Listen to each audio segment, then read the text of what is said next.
Can dedi, terbiye verdi.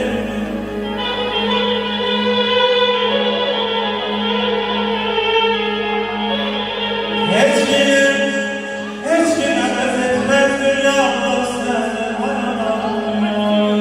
Yartan tek başına üstüne senin.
Koymaz ömrünün nefesini alan, laveri çeneci çocuğusuna tükerdi xoşbəxtlik adımlarına bəxsiz aşıqlar olaylar.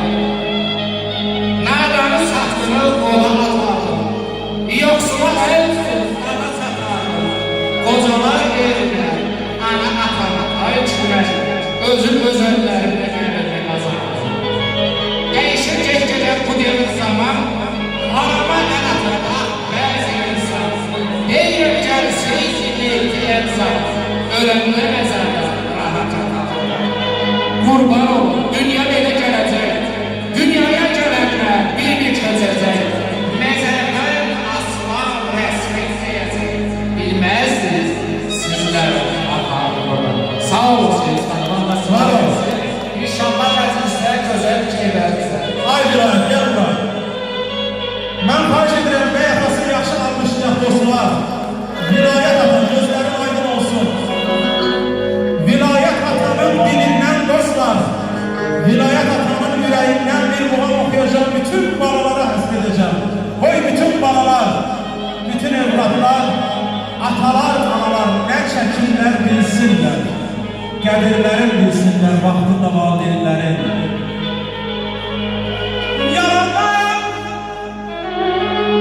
o mənsiz yaradan, bir gözəl hatasız bu dünya həşdir.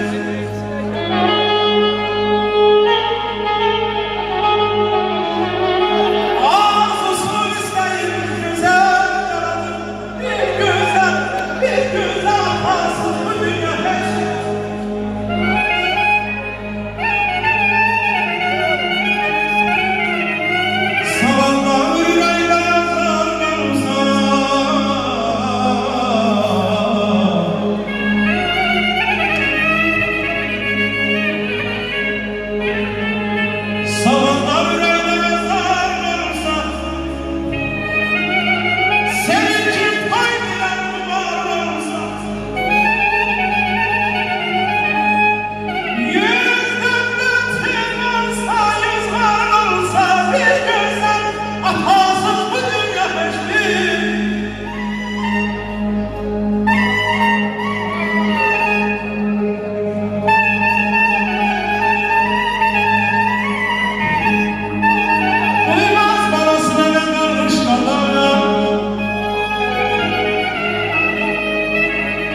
Dar birləşətində yetişər dağlar, vallah əmi dayım, hala bibi hamısılar olsun, əziz olsalar, bir gözəl atasız bu dünya heçdir.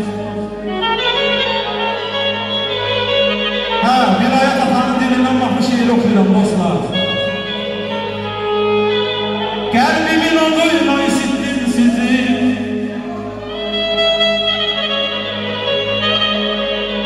Qəlbimin oduyla isitdim səni, ay misal qalan hər yerdə başıma tac